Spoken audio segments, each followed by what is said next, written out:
Gondwa is a map that is coming soon to Pathoftitans, and recently they revealed a dev blog showcasing and talking about some of the new biomes coming to Gondwa, mainly under the water. And well, today I'm going to be talking about what I have found from a recent stream playing on Gondwa and showcasing some of these biomes to you as I talk about them. We have a lot to talk about today. We have the golden and green seagrass beds, we have some new islands which are coming to the map, we have the kelp forest, coral reefs and golden coral pillars. So without further ado, let's get right into this overview. I want to talk right away and get into the green seagrass beds and also the golden seagrass beds. Now, this is the reason why I'm going over these first, because they're technically already in the game. However, there's been some improvements to them. Some areas of it is slightly more rugged now rather than a big flat plains. There's some rocks, there's some caves, there's some nice areas in which you can go through. Now, the green seagrass beds, I believe, was something that was already in the game, and I think is something that was just a variety in terms of it was just there while it was going on, and a little bit more has been added to it. The green seagrass beds essentially separate Red Island to the whistling columns on the mainland, which I think is a nice little separation. You have the big pillars, the big columns coming out of the water, and then when it gets deeper, you've got the green seagrass beds. The golden seagrass beds are in between the yellow coral pillars and the submerged hoodoos, which is near Ripple Beach. Now, this is quite a flat area. You can normally find the kelp shark in there, and you can find some other fish as well. It's a very nice area in my eyes. You actually have some nice variation to it now. Before, it used to be a flat plain, boring, flat, but now it's got variation and it looks really nice. I quite like it, and I think it'll work just right. That being said, guys, this is some nice areas, but these were already technically in the game. So let's talk about the stuff that weren't already in the game and are brand spanking new. Next up, I want to talk about the kelp forest. Now, this is an area that is actually quite varied. In the north of the kelp forest, it's a lot thicker, and the water tends to go from the bright blue colours that you could see from the standard oceans of Gondwa to a slightly murkier green colour, which obviously isn't as murky. It's still a very tropical looking water, but it looks very nice and akin to the kelp forest. It's almost as if the green leaves have kind of affected the water in that sense, and it's pretty cool. That being said, in the south of the kelp forest, it's slightly smaller, and you're like, oh, is this all that it is? But no, as you go north, there's more, and there's more variation as well. This has variation in the terrain. You'll have slight areas where it's low down, so there'll be less kelp, and you have those areas that are closer to the surface that have more kelp, and it's nice variation there. You're not always going to have it that way. It's really nice, and I love it overall. Yeah, the kelp forest to me is personally one of the nicer biomes. It's subtle, it kind of just does its thing, and it does make me wonder, below the kelp forest there's a big empty plain, which is perfect in my eyes for a big ravine or a canyon under the ocean, and I feel like that would be an awesome idea, and I feel like maybe it could be done. That being said, yeah, the kelp forest is very nice, and it is technically my third favorite, because personally I prefer the coral reef, the yellow coral pillars and the submerged hoodoos, so that makes it the fourth favorite, which is my fault. But that being said, yeah, no, kelp forest, very nice, looks very nice. Let me know your thoughts about this one in the comments down below. I do also love the variation in the kelp forest model, and I also like that it kind of sways a little bit in the water, but I think maybe it could sway a little bit better. Maybe if you swim by it, it could move out the way, and that would be a lot nicer. And I think there is some fish that you can find in this biome, but there is definitely fish you can find in the next biome, which is the possible coral reef. I messed that up. I said coral reef there, and that was definitely something I don't normally do. Actually, no, I do it all the time. It's a Velocci video, and it's not a Velocci video without a mistake, right?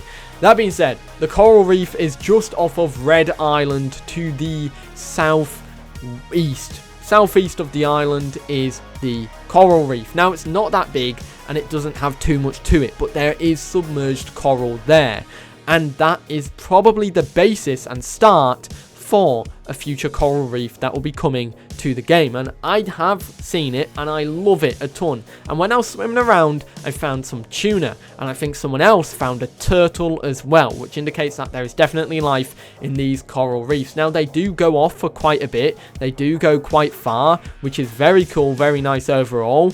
And I do think that it's nice to possibly blend the coral reef with the green seagrass beds, because it kind of ships over or cuts into that area if you're coming from a certain angle. If you're cutting through between Whistling Columns and Red Island, then you go east and south, you'll get to the coral reef, and it's a nice area to have. It's very subtle, and I personally do hope there'll be more coral reefs in the map, maybe in the north, to add some more character, because in the north there isn't many underwater biomes just yet, but there's a lot more coming in the future, most likely. Now, the yellow coral pillars. Now, these are pretty cool, but I can see after a while they kind of feel very samey. However, it's a nice surprise, and it's a nice mix-up from the Whistling Columns, which is just to the west of it and very close to it. They kind of merge together, and then it merges with the golden seagrass bed, so it is very nice overall. I didn't get to explore most of it. I did explore kind of closer to the shoreline, closer to Green Valley, Broken Tooth Canyon, around that area, and I will say they are very beautiful. And one thing, if you're a smaller critter, you can probably hide in between the pillars, and I don't think the bigger critters will be able to get in between them. So you should be able to use that to your advantage, hide and maybe run away behind them, which then indicates obviously you'll be able to get away. But yes, the yellow coral pillars, they're very nice, and they do extend for a huge radius. It's probably the biggest underwater biome currently on the map, which is really cool. However, they do kind of feel a little bit samey, and maybe some variation coming in the future could add to that. Maybe some caves, some archways, some underwater stuff that will make these yellow coral pillars even more standing out. But I do think they're very nice overall. Maybe some variation in the colour of them, some extra different coloured coral and stuff like that. Maybe make it a coral reef in a sense, but a yellow coral reef, I don't know. Something like that. I like the idea of it, and they definitely do look really cool. I want to know what you think about them. Which biome so far is your favourite? Because these are all really nice. The final underwater biome is the submerged hoodoos, right next to Hoodoo Expanse, which kind of indicates that these are a natural formation that occurred above and below water. But it's really cool. It's basically like a replication of Hoodoo Expanse, the Hoodoo Hills in Pandora as well, in the water, and I really like it. This is probably my favorite out of the bunch so far. You also see some variation in the hoodoos. Some of them are huge, some of them are tiny, and when you're swimming up to them, you kind of have that big feeling of overwhelmingness, or well, just being overwhelmed by those hoodoos. I know I said overwhelmingness, and I know damn well, once again, I'm going to be called out for the fact that I mess everything up, like when I said funner in a video, and that's technically not a word. So yeah, I'm speaking gibberish over here, I know. But yes, submerged hoodoo hills are very nice. They look very cool, and yeah, the preview of them is on the screen now. Let me know your thoughts about them. Definitely one of my favorites, but one thing that I really want to talk about is the new islands, and I really want to leave the video on this because this is probably my favorite new part of the map. In the west of the map and the east of the map, in the north, there are new islands. Now, if you go to the Stonehenge Island and you go slightly northeast from there, you can see a variety of new islands. They vary from big to small, but they're mainly smaller islands, and I kind of see them have some kind of bridge between the Stonehenge Island and the mainland, allowing your dinosaurs to be able to swim freely and get over there. However, there is one slightly bigger island in that island chain that kind of looks like it could support a bit more life in the future, and I definitely do think that these islands are very bare bone because they haven't been fully developed yet. You can kind of see areas where rocks are meant to be, and you can kind of see areas where trees could be, or bushes, and more variety in life that way. And I definitely think these new islands are going to be improved and added to overall, or maybe they're just beachy outcrops. That being said, speaking of a beachy island that's actually completed near enough, is the one in the northeast. It's at the very top of the map, very top right corner of the map, and it looks really, really nice. It's basically like a sandbar or a big sand dune area, low-lying sand with a bunch of rocks and shallow areas where you can kind of swim in between as a small critter that's in the ocean.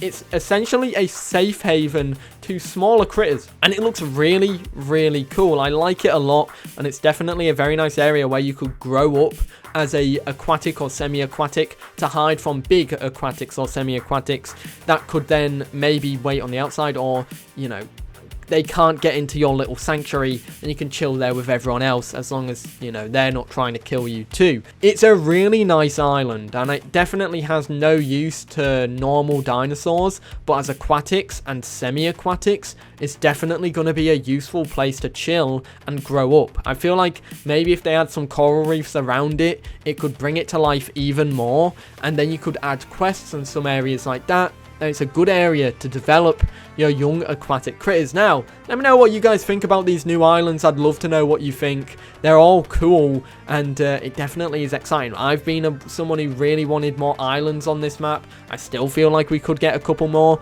Maybe in the southeast of the map or the southwest of the map, we could see some islands in those corners. But other than that, yeah, that's all the islands, and that's everything that's new so far. And if I do find any more, I'll be sure to put it in another video. That being said, let me know your thoughts. What do you guys think about all this? Let me know your thoughts in the comments down below. I'd love to know what you all think. It's awesome to see this is getting work, and it's great to see. It makes me happy seeing all this new biomes and everything. The underwater biomes are coming to life. We finally get to have a look at it in game in person, and I'd love to know what you all think. Let me know your thoughts, and yeah, I hope you enjoyed. If you are new, feel free to subscribe, and I'll see you all in the next one. Have a great day. Peace.